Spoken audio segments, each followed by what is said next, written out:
I was halfway through my morning walk when I felt something strange inside my backpack. A small, hard object wrapped in a napkin. It wasn't mine. At first, I thought maybe I'd forgotten it there, until I saw what was inside. That's when I realized my own son had hidden it. And whatever secret he was keeping, it had my name written all over it. I've always known my son, Adam, could be careless at times, but lately, it's been more than that. There's a sharpness in his tone, a distance in his eyes. He used to call me every evening after work, asking if I'd eaten, if I'd taken my pills. Now, I'm lucky if I get a "Hey, Dad" once a week. That morning, the sunlight was weak through my kitchen window, glinting off the chipped mug I'd had since my wife, Margaret, passed away. I sipped my bitter coffee and tried to shake off the heaviness that had settled in my chest these past months.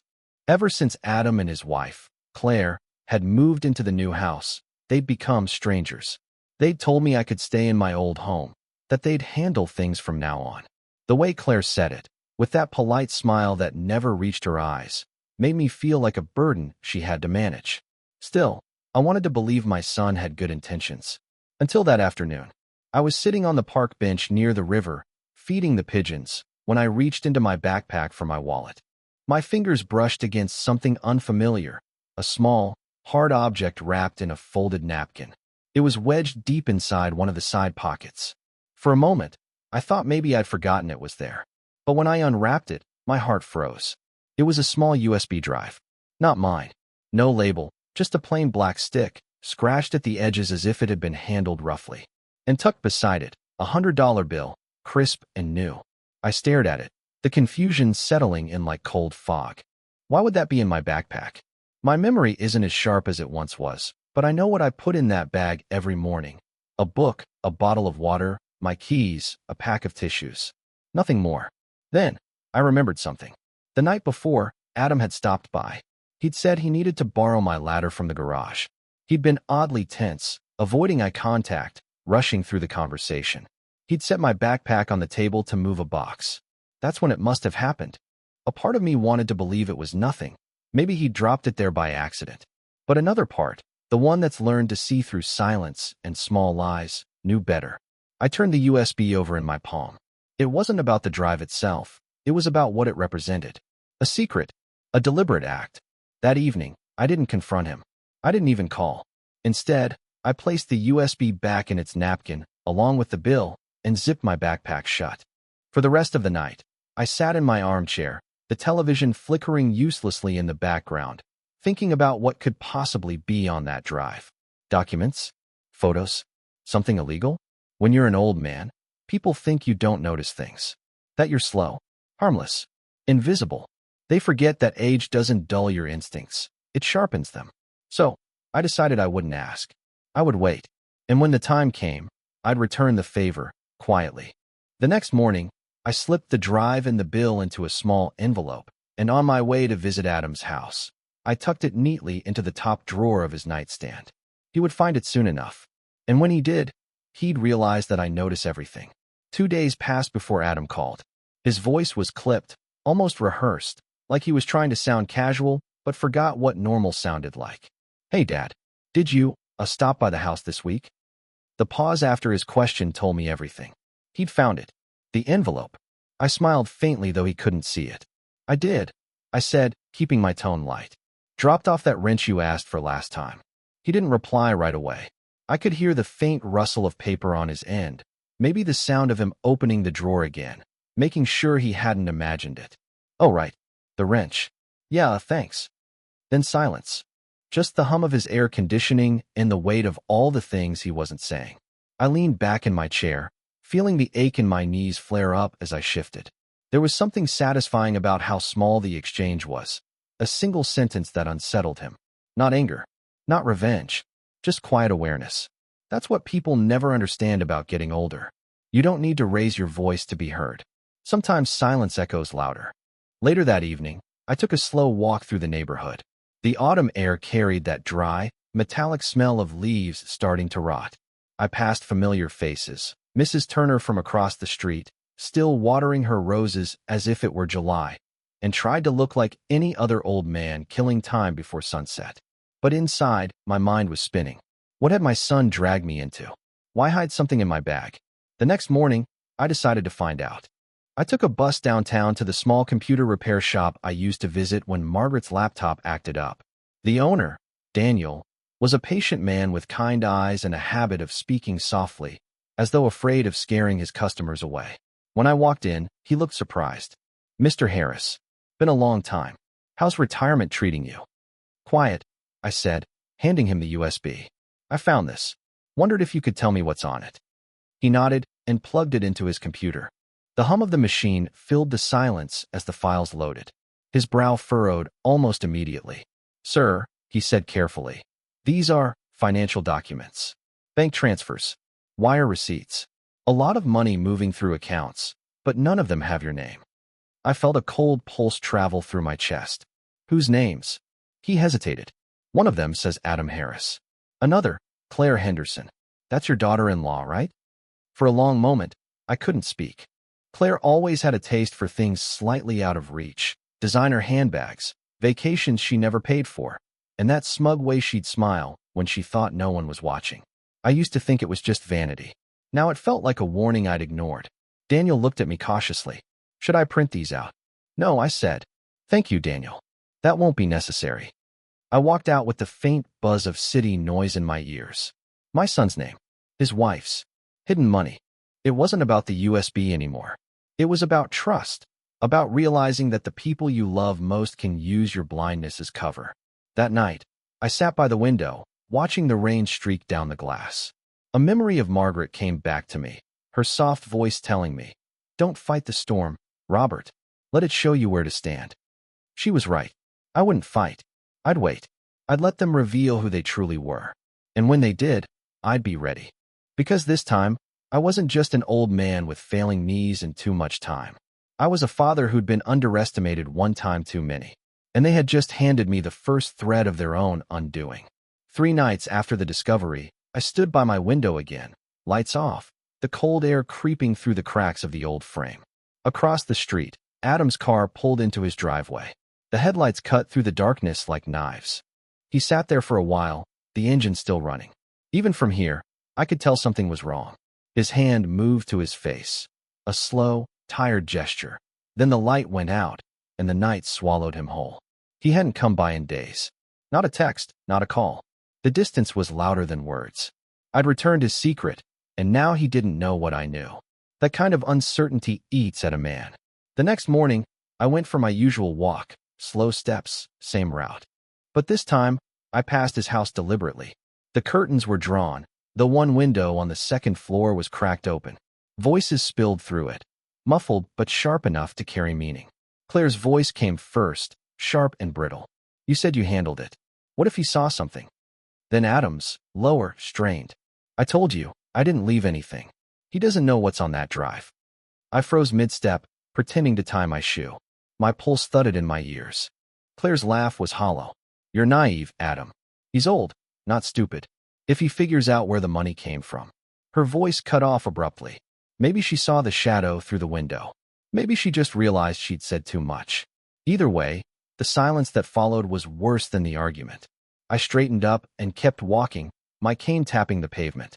Each strike of its rubber tip felt like punctuation to a thought forming in my mind. So they were hiding something, together. And now, they were afraid of me. The irony stung. After all these years of feeling like a burden, like the weak link in their perfect suburban chain, I suddenly mattered again. Not because they loved me, but because I'd seen behind the curtain. That evening, Adam finally appeared at my door. He didn't ring the bell, just knocked, 3 short, nervous taps. When I opened, he looked smaller somehow. His usual clean shirt was wrinkled, his hair unkempt. Guilt has a way of shrinking people.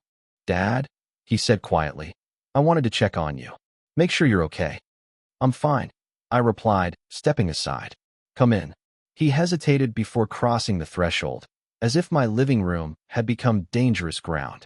He sat on the couch, his hands clasped tightly together. I let the silence sit between us for a while before I asked, "Something on your mind?" He looked up sharply. "What do you mean?" I shrugged. "You've been quiet lately. Thought maybe there's something you want to tell me." He smiled thinly, the kind of smile people wear when they're about to lie. "Just work stress. You know how it is."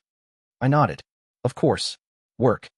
When he left an hour later, he thanked me for the tea, hugged me stiffly, and avoided my eyes. I watched him walk to his car, shoulders hunched, phone already in hand.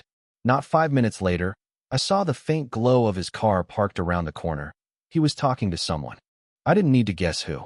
From my porch, I caught fragments of his voice carried by the wind. He's acting normal, but I don't buy it. No, I didn't ask. We can't push him yet. Then the engine started, and the sound faded into the night. Inside, I sat at the table and unfolded an old notebook I hadn't touched in years, the one I'd used to track household bills, Margaret's medication schedules, the names of people who owed me favors from my time at the repair shop. I began writing again. Not numbers this time, but patterns. Dates. Words. Names. If my son and his wife wanted to play games behind closed doors, they were about to find out just how patient an old man could be. Margaret always said I was too soft-hearted for my own good. Maybe she was right once, but not anymore. Because that night, I made a quiet decision, one that would change everything. If they were hiding money, I would find it. If they were lying, I would expose them. And if they had used me for their dirty work, I would make sure they learned what real regret feels like. For the next few days, I became invisible. At least, that's what they thought. I kept my routine exactly the same. Morning walks. The same cup of bitter coffee in my chipped mug. The same polite nods to neighbors. Nothing out of place, nothing suspicious. But behind that calm rhythm, I was watching, listening, taking notes. It's easy to underestimate old men. They move slowly. They forget small things. They ask the same questions twice. But there's something Adam and Claire never understood. Old habits die hard, and mine was paying attention. One Thursday afternoon, I pretended to misdial Adam's number and ended up calling his office instead. The secretary, a cheerful woman with too much perfume, mentioned that Adam hadn't been in all week. Vacation days, she said. He said he was working remotely. Working remotely. That was the first lie. That same day, I stopped by their house unannounced. Claire opened the door, wearing a robe that probably cost more than my monthly pension. Her hair was perfectly styled, her smile brittle. "Oh, Robert," she said sweetly, "what a surprise." I looked past her shoulder. Behind her, the dining table was cluttered with papers, receipts, and a silver laptop open to a spreadsheet. For just a second, I saw the word transfer in bold letters before she subtly closed the screen. "I was just in the neighborhood," I said. "Thought I'd bring you that pie dish you left at my place." Her smile didn't reach her eyes. "You're too kind." She took the dish, and for a moment, we stood in the awkward silence of two people who both knew the other was lying. "Adam's not home," I asked. "Oh, he went to pick something up. Work stuff," she replied quickly. I nodded, pretending to accept it. But I caught something small, a faint tremor in her hand as she adjusted her robe, the kind that comes from guilt, not cold. I left soon after, but not before I noticed a small black SUV parked down the street. A man inside sat with a newspaper spread open across the steering wheel. He didn't look at me, but I knew he wasn't reading. When you spend decades fixing machines, you learn to recognize when something doesn't belong in the system. That SUV was out of place. That night, I sat down at my old desk and pulled out my notebook. I wrote down everything. The times, the faces, the details. The sound of Claire's nervous laugh. The fake vacation excuse. The stranger in the SUV. The next day, I went to the one place where gossip never dies, the cafe across from the post office. It's where retired men like me gather to swap stories and pretend we still matter. "Robert," one of them called. "Haven't seen you in a while." "Been keeping busy," I said, stirring my coffee. "Tell me, you boys still see that black SUV that's been hanging around the neighborhood?" They glanced at each other. One of them, old Frank, who used to work as a delivery driver, nodded. "Yeah, that guy's been there 3, maybe 4 days now. Doesn't get out much. Looks like one of those corporate types." I smiled faintly. Interesting. That evening, I decided to take a little walk, past that same SUV. I wore my thickest coat and carried a grocery bag, pretending to head home. As I passed, I dropped my keys, an old trick, and bent down slowly to pick them up. Just enough to glance inside. He wasn't reading. He was watching. And next to him, on the passenger seat, was a folder labeled Henderson Holdings, Claire's maiden name.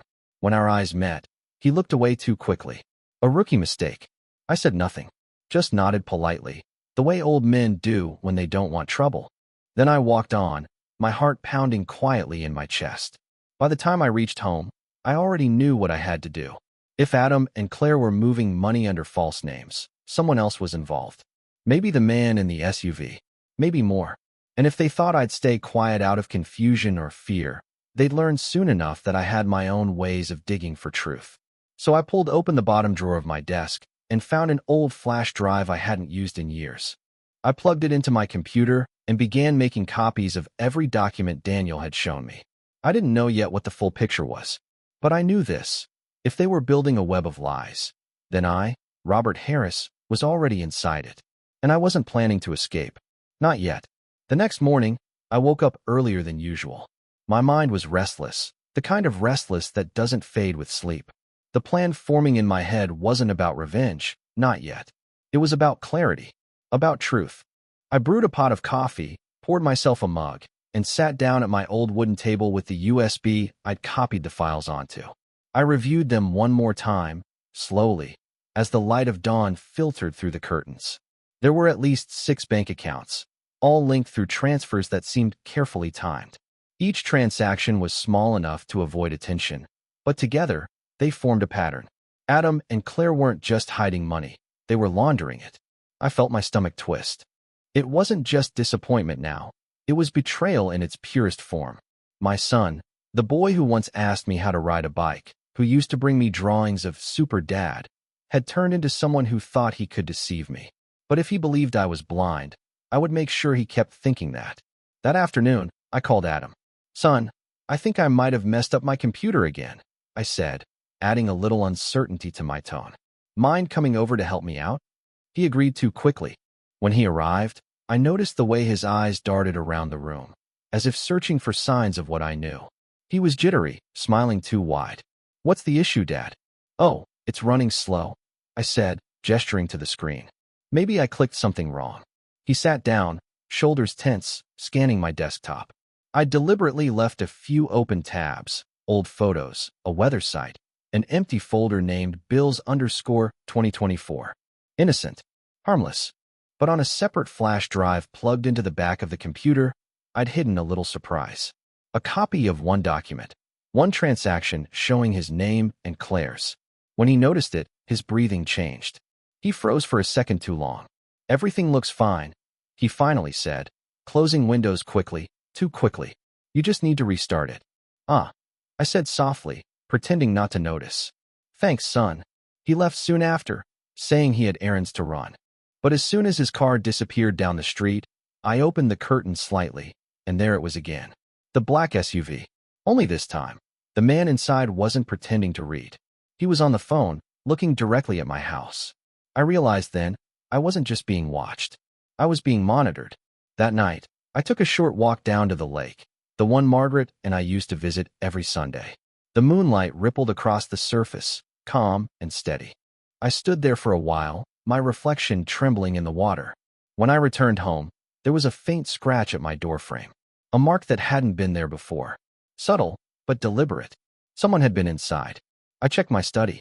The drawer where I'd kept the copied files looked slightly misaligned. They'd searched the house, but they hadn't found the originals. Because I'd already mailed a second copy to Daniel that morning, just in case. The trap was working. The more they tried to cover their tracks, the deeper they'd fall into their own lies. Still, the realization burned. My own son had crossed a line I could never forgive. That night, I wrote a letter. Not a confession, not a threat. Just a simple note that began with, "If you're reading this, you made your final mistake." I sealed it and hid it in the hollow back of the old clock in the hallway, a secret Margaret never even knew about. I didn't know exactly when, but soon enough, Adam and Claire would destroy each other. All I had to do was stay quiet and wait for the storm to finish what I'd started. Because sometimes the cruelest revenge isn't shouting the truth, it's letting the guilty reveal it themselves. And I had just given them the perfect chance to do it. The air in my house had changed. It wasn't just the silence anymore. It was the feeling of being watched from within. Every sound felt sharper, every shadow heavier. The old clock in the hallway ticked louder than it ever had before, like it knew what I'd hidden behind it. 2 days passed. Then, a knock at the door. It wasn't Adam. It was Claire. She looked flawless as always, pressed blouse, pearl earrings, that same carefully rehearsed smile. But her eyes gave her away. They were red-rimmed, sleepless. "Robert," she said sweetly, "we haven't seen you in a while. I thought I'd drop by to check on you." "Kind of you," I said, stepping aside. "Come in." She hesitated before crossing the threshold, glancing toward the living room as if expecting to see someone else there. Her perfume filled the space, heavy and artificial, covering the scent of fear.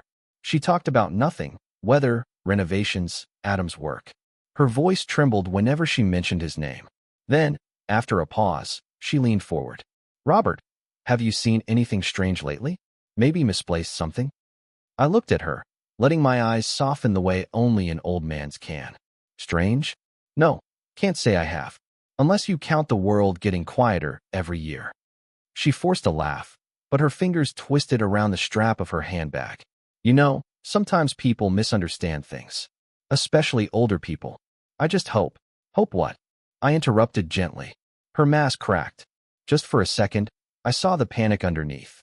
"That you're taking care of yourself," she said quickly, standing up. "Anyway, tell Adam I stopped by." And just like that, she was gone, leaving behind a faint trace of perfume and a deeper confirmation of guilt. That night, Adam called. His voice was strained. "Dad, can you come over tomorrow? Claire made dinner. We'd like to talk." There it was, the moment I'd been waiting for. The dinner. The confrontation. I slept little that night. The storm outside beat against the windows like an omen. I sat in my chair, watching lightning flicker across the distant hills, remembering Margaret's calm voice. "When the storm comes, Robert, let it show you where to stand." I knew exactly where to stand now. The next evening, their house smelled of garlic and tension. The table was set too neatly, the silverware aligned with surgical precision. Claire poured me wine with a shaking hand. Adam avoided my gaze completely. "So," I said softly, setting down my glass. "You wanted to talk." Adam exhaled. "Dad, listen, we know things might look odd, but I promise everything's fine. We just had to move some money around. For a business project." "A business project?"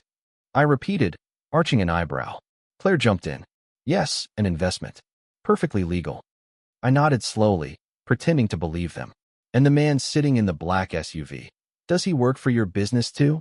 The color drained from Claire's face. Adam stiffened, his fork clattering onto the plate. "What SUV?" he said quietly. I smiled faintly. "The one parked on your street for the past week. The one that follows me to the park. I suppose he's your accountant?" The silence that followed was deafening. The only sound was the faint ticking of a wall clock. Then Claire snapped. "You don't understand what you've done. You had no right to look through anything." Adam slammed his hand on the table. "Claire, enough." Their masks finally fell apart. They were terrified, of exposure, of each other, maybe even of me. I stood up slowly, the chair creaking behind me. "You're right, Claire," I said softly. "I don't understand. I only found a USB with your names and some very interesting numbers. But I'm sure it's nothing. After all, what would an old man like me know?" I started for the door. Neither of them moved to stop me. Before stepping outside, I looked back and said quietly, "You both should take care of your drawers. You never know what someone might find there." I left them in silence. That night, I sat on my porch as thunder rolled in the distance. I didn't feel victorious, only tired. But I knew this wasn't over. Something told me the storm hadn't hit its peak yet. And when it did, someone in that house would break. The following morning, I expected guilt to weigh heavy on Adam's shoulders. What I didn't expect was the silence. No calls, no texts, no apology, just a void. I tried not to dwell on it, but quiet has a way of stretching when you live alone. It fills every corner of the house, every memory. The smell of old wood and dust. The ghost of Margaret's laughter in the hallway. Then, around noon, a car door slammed outside. I peeked through the curtains. Adam stood there, motionless, hands buried in his jacket pockets. Rain clung to his hair. He looked like a man halfway between confession and collapse. I opened the door before he could knock. "Come in, son," I said softly. He hesitated before stepping inside, eyes darting to every corner like he was afraid something, or someone, was listening. His voice cracked when he spoke. "Dad, I need to talk. And you have to promise not to tell anyone." He sat down, rubbing his palms together, and for a moment, I saw the boy he used to be. The boy who once came home crying because he'd broken a neighbor's window. Only now, the window he'd shattered was his own life. Claire's in trouble, he said. And I might be too. I stayed quiet, letting him unravel at his own pace. He explained that Claire's brother, Nathan, had dragged them into an investment plan. Real estate, offshore accounts, fast returns. The kind of deal that sounds easy when whispered over expensive wine. Adam had trusted him. Claire had insisted. And now, the money was gone. The investors were fake. The transfers, illegal. She said it was temporary, he muttered. That once it all cleared, we'd move it back. But it's not clearing, Dad. It's falling apart. I folded my hands. And the man in the SUV? His head snapped up. You saw him? I did. More than once. Adam exhaled, defeated. He's not a friend. He's someone's collector. Claire told me he'd disappear once things settled, but now he's threatening to expose everything. Said if I don't cooperate, they'll make sure I go down with her. He buried his face in his hands. I don't know what to do. For a long while, I said nothing. Just the slow creak of the old house and the rain tapping the window pane. Then, quietly, I said, You've already done it. He looked up. What do you mean? You brought the danger into your father's home, I said evenly. You had evidence in my bag. You used me to clean your tracks. And now you want me to save you. His face paled. I didn't mean. But you did. The words came out calm, measured, but beneath them was a storm older than guilt itself. He slumped back, tears threatening to fall. I'm sorry, Dad. I swear, I didn't think it would go this far. I looked at him for a long time. The man before me wasn't the boy I'd raised, but a broken reflection of him. Still, despite everything, he was my son. I placed a hand on his shoulder. You'll fix this, Adam. But not the way you think. He frowned. What are you going to do? Nothing, I said. Absolutely nothing. His confusion deepened. Dad, you'll tell the truth, I interrupted. To the right person. And if you don't, I will. He stared at me, realizing this was no longer a negotiation. Then, slowly, he nodded. I'll talk to them, he whispered. But I knew he wouldn't. Fear has a way of making cowards out of even the strongest men. And my son had always been terrified of losing control. When he left, I watched his car fade into the distance. The storm outside had calmed, but another one was building inside that house, between him and Claire. I sat back down, opened my notebook, and made one final entry at the bottom of the page. He will choose silence, and silence will destroy him. I closed it, slid it into my desk drawer, and turned off the light. For the first time in weeks, I slept soundly. Because storms don't scare me anymore. They cleanse. And I was done being the quiet victim of other people's thunder. 2 weeks passed. Enough time for lies to ferment into panic. The neighborhood began whispering, quiet, cautious gossip about financial problems and unusual visitors at Adam's house. I didn't feed the rumors. I didn't need to. Truth has a way of crawling out of shadows when fear starts pushing it. I kept my days simple. Morning walks, late coffee, my usual seat by the window. But I watched everything. The black SUV was gone now, replaced by a smaller car, white and unmarked. Different man inside, same stare. Claire had stopped smiling when she drove past my house. Adam hadn't been to work in days.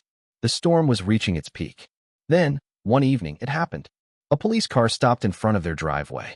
The blue lights flickered against my walls like distant lightning. 2 officers walked up the steps. They didn't knock, they rang. That's how you know it's official.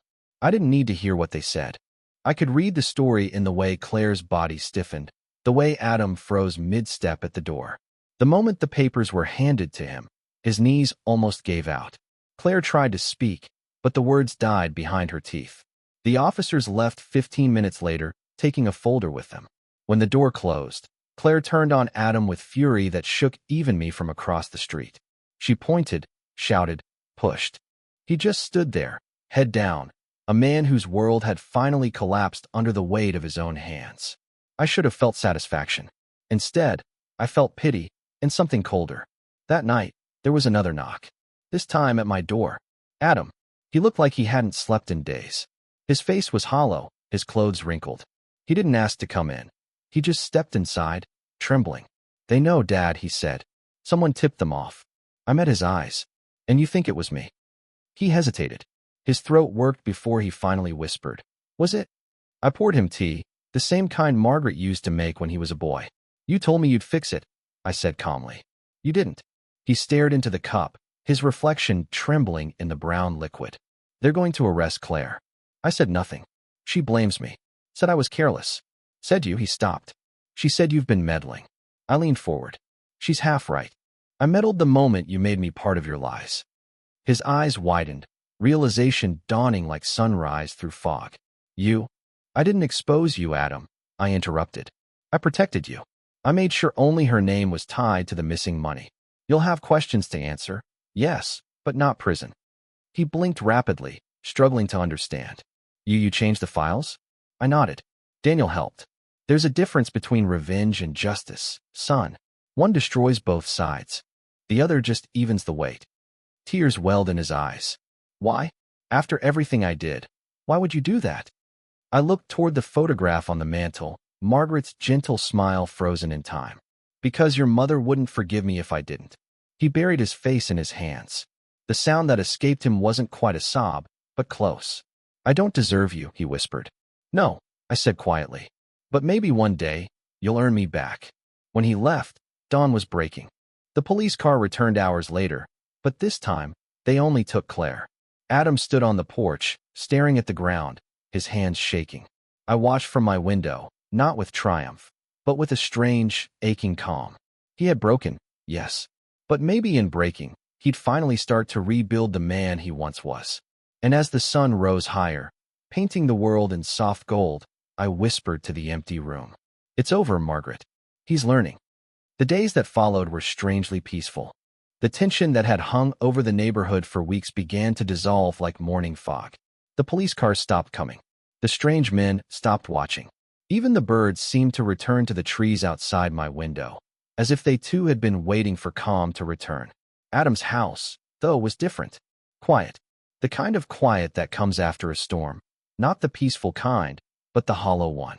Claire was gone. Arrested, processed, and facing charges for fraud and money laundering.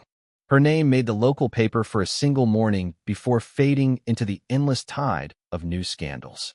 Adam stayed inside most days. His car didn't move. Once or twice, I saw him standing on the porch, coffee mug in hand, staring at nothing. He looked smaller, thinner, but there was something else in his posture.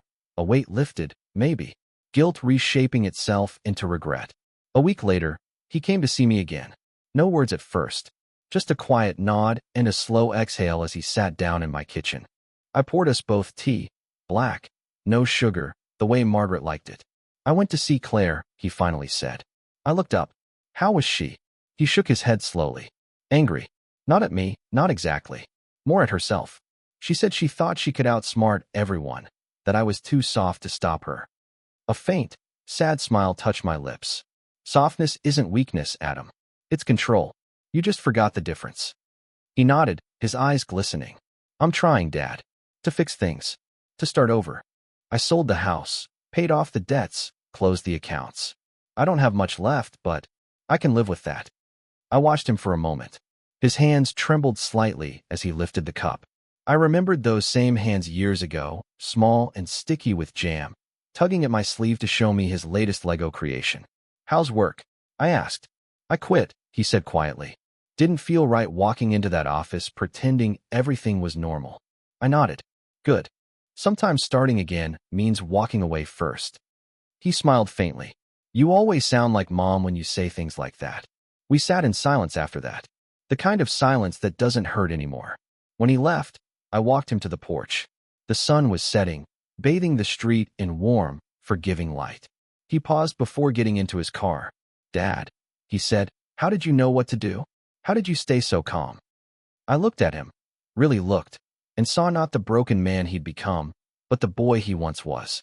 When you've lost everything once, I said softly, you learn that panic doesn't fix what's already burning. You just wait until the fire shows you what survived. He nodded, eyes misting again. I'm sorry, he whispered. I know, I said, and that's enough for now. He drove away slowly, leaving a faint echo of gravel and redemption behind. That night, I sat on the porch alone, watching the stars blink one by one into existence. The air smelled of damp earth and quiet promises. I thought of Margaret, of her soft voice, her steady faith in the goodness buried inside people. I wondered what she'd say if she could see us now. Maybe she'd smile that patient smile and say, "You did right, Robert. You always do." I leaned back, closed my eyes, and let the night settle around me. The world had broken, then healed, in its own messy way. My son had fallen, but he was standing again. And for the first time in years, I felt the faint, steady pulse of peace, fragile but real. Winter came early that year. The air carried that clean, cold scent that always reminded me of Margaret, of evenings spent by the fire, her knitting quietly as I read the newspaper aloud. The house felt empty without her, yet, somehow, it also felt peaceful now. For the first time in years, the silence wasn't heavy. It was gentle. Adam visited more often, sometimes just to check in, sometimes to sit in quiet company. We didn't talk much about the past anymore. Not about Claire, not about the money, not about the investigation that had taken her away. Some things are better left behind. He'd started working again, smaller jobs, honest ones. Fixing cars, helping at a local workshop. He looked tired, but in a different way. The kind of tired that comes from rebuilding, not hiding.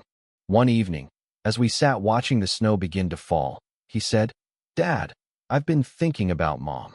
About how much she believed in people, even when they didn't deserve it." I nodded. "She believed in you too. Always did." He swallowed hard. "I wish I could have told her I was sorry." "You just did," I said softly. He looked at me for a long time before whispering, "I don't know how to make things right." I smiled faintly.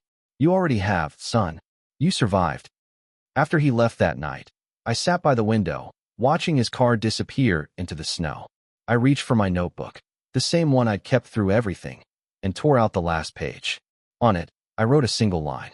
"Forgiveness is the quietest form of revenge." Then I slipped the page into an envelope, along with something else, a letter Margaret had written years ago, the one she'd asked me to give Adam when he's ready. I'd kept it sealed all this time, waiting for that moment. I knew now it had come. The next morning, I walked through the fresh snow to Adam's house. The door was locked, so I left the envelope inside his mailbox.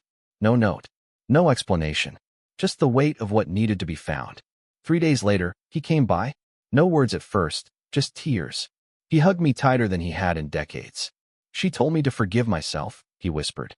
"She said she knew I'd fall one day, but that you'd be there to catch me." I nodded, blinking back the sting in my eyes. "She always saw further than either of us." He laughed softly through his tears. "I don't deserve this family. None of us ever do," I said. "We just try to be worthy of it." He stayed a while that evening, helped me fix the broken lamp in the hallway, shared dinner, talked about simple things, work, neighbors, life. And when he left, the house didn't feel empty anymore. Weeks passed. The snow began to melt. Birds returned. Life went on. Sometimes, when I walk past the old tree in the yard, I still hear Margaret's voice in the wind. Gentle, teasing, patient as ever. "You always liked fixing things, Robert. Maybe that's why the world keeps breaking around you." I smile every time, because she was right. I do fix things. Quietly, patiently, without shouting or anger. That's what my revenge has always been. Not destruction, not punishment, but peace. The kind that makes the guilty remember and the wounded finally rest. And when I sit on my porch in the fading light, watching my son wave from across the street, I know one truth more than any other. Sometimes, the greatest revenge is simply living long enough to forgive. It had been almost a year since that winter night when everything had changed. Seasons rolled over one another quietly, like pages turning in an old book. My son and I had rebuilt something fragile but real. Not what we used to have, but what remained after truth had burned away the lies. Spring came late that year. The air was damp and full of that green smell of rebirth. I spent my mornings tending the garden, pruning roses Margaret once planted. Adam often joined me now, helping without being asked, his silence softer than before. Sometimes, when he laughed, it almost sounded like the boy I remembered. But even as peace returned, I felt something unsettled, like a story that had ended too neatly. I couldn't explain it, but I sensed there was one last thing unfinished. One evening, as I was dusting the hallway, my hand brushed against the old grandfather clock, the one that had stood by the wall since the day Margaret and I moved in. I had hidden things there before. Secrets, letters, warnings. But now something inside it felt off. The clock had stopped. I opened the glass case, expecting to find a loose spring. Instead, I found an envelope wedged behind the pendulum. My handwriting. My seal. The one I had placed there months ago, the same one I'd written in case things went wrong. It was labeled, simply, "For Adam, when I'm gone." I stared at it for a long time. The letter had been meant for after my death.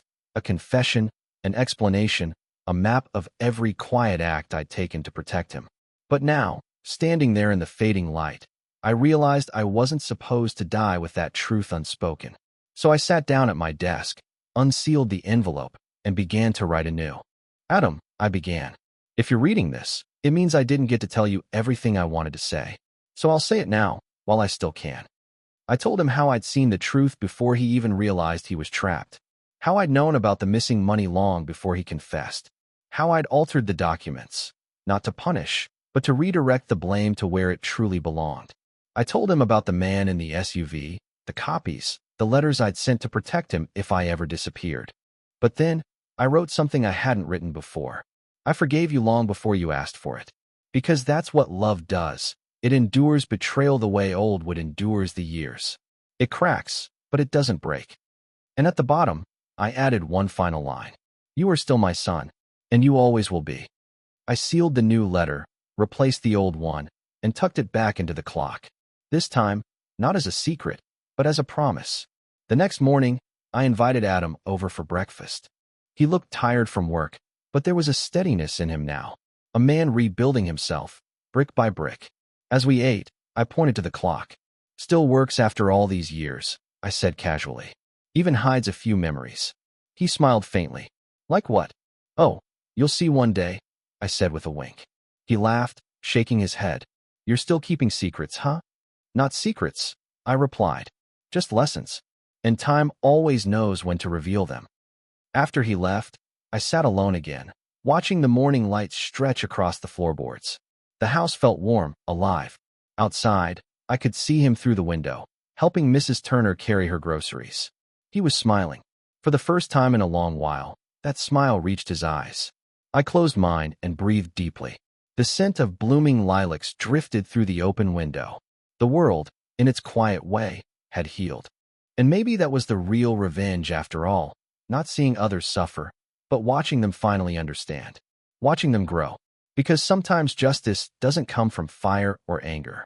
It comes from time, and from love that refuses to die, no matter how deeply it's buried. When the clock chimed that evening, it startled me, a sound I hadn't heard in months. It struck once, twice, then fell silent. I smiled. "You're right, old friend," I whispered to it. "Time keeps its own promises." And as I sat back in my chair, the light fading softly around me, I realized the story wasn't about revenge anymore. It never really had been. It was about a father who refused to stop believing, even when the world told him to.